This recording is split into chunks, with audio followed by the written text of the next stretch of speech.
Hey guys, welcome back to the channel. Really quick here, check out this lineup. Never had these three cars together. The 2JZ, Z, the wide body, single cab of course, and then the FD right in the back. Today's video is going to be a little update for you guys on the potential 4-rotor swap in here. Some good news and some bad news, so let's get into it. All right, so let's get the biggest issue out of the way, which is budget. So talking to the engine supplier who would be giving us the engine would be, in my opinion, the best rotary guy out there, PPRE. For those of you guys that don't know who he is, he built so many crazy rotaries, and here's a sample right here. Being the best of the best means his stuff is not cheap because it's that good. So if we're looking at just the 4-rotor itself, not including all the plumbing that needs to be done, the wiring, the ECU, the fabrication, we're gonna look around at least 67 to 70 grand just for the engine itself. And believe it or not, guys, we are not made out of money. We're not one of those rich guys who can just blow crazy amounts of money on cars. Like I said before, this was part of the investment to launch Cascade, and even though it has been doing very well and we are very happy, you gotta understand, people, for a business to grow takes time. I mean, yeah, you have those like dime in a dozen, like grow up overnight, but you haven't noticed those people who grow super fast also fall super fast. So what I'm trying to say is we need to explore options to bring in the cash to fund the build. So let's see what the options are. The first most common sense option would be, all right, sell some cars. So let's talk about that. So one of the cars that would most definitely have to go is the 2JZ Z, but there is a problem. I'm not sure if you guys know, I mean, you probably know because I'm assuming you guys are car guys, but the car market right now is not good. In fact, it's probably the worst it's been in a long time.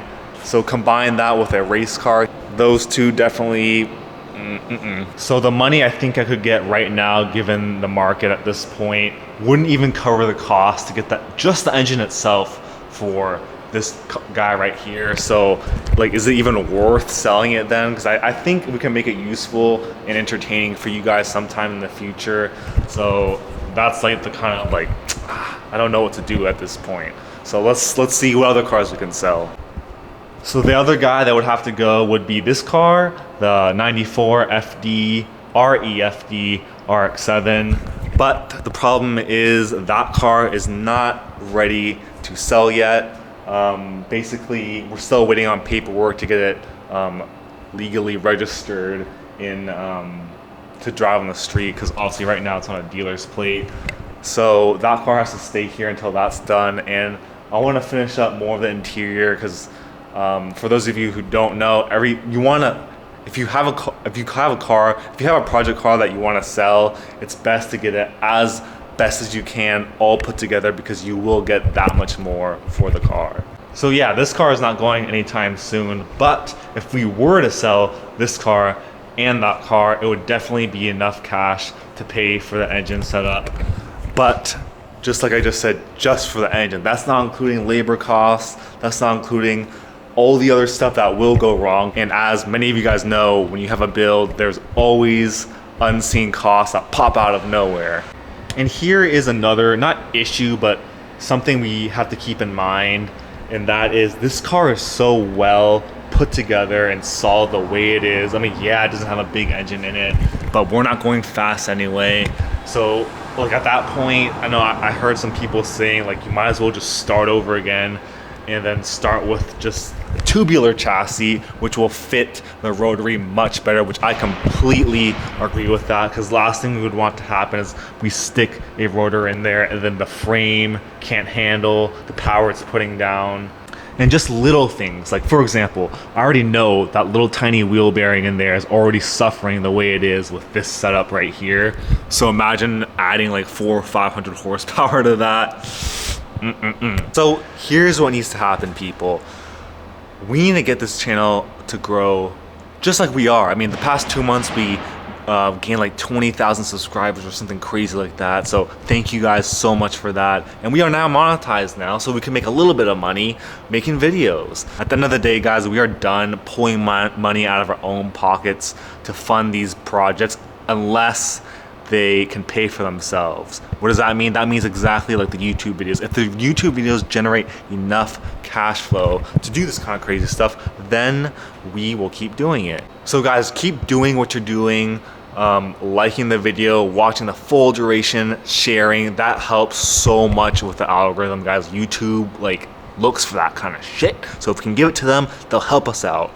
But guys, even if that happens, we still gotta take some stuff into consideration, so let's keep talking. So let's say money is not an issue anymore. Let's say this channel is generating tons of income and we can that can fund the builds on its own.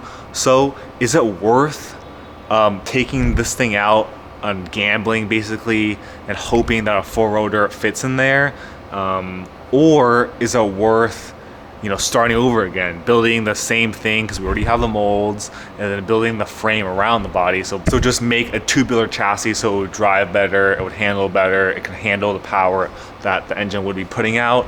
Or do we start another build? So what do I mean by that? Well, I mean, okay, this car has been done before. The wide body split window VW bus has been done. In fact, people are now starting to do it, copy this kind of thing. So do we really want to do it again, or do we do something like different? Like, I know I was talking to you guys about this earlier, like the GTR stuff. Like, do we build like our custom body kit off of a GTR, Nissan GTR R34, and do something like that? Or maybe do, I mean, honestly guys, I'm a really big air-cooled Porsche guy, and then I just got this idea of, like, you know how people build a replica 935 race cars? Do something cool like that and then stick a crazy engine in there? Because I know for a fact, because I'm very involved in the Porsche community, that we could build that car out completely for less than the 4-rotor swap in this thing. So yeah guys, the fate of the next build lies in your guys' hands. I mean, at the end of the day, we're doing all this for you guys, all for your entertainment. So let us know what you guys want to see next. Do we go muscle car? Do we go supercar? Do we do the 935 thing? Do we just stick the 4-rotor in there? Let me know guys down in the comment. Until next time, and remember, buy Cascade. Peace.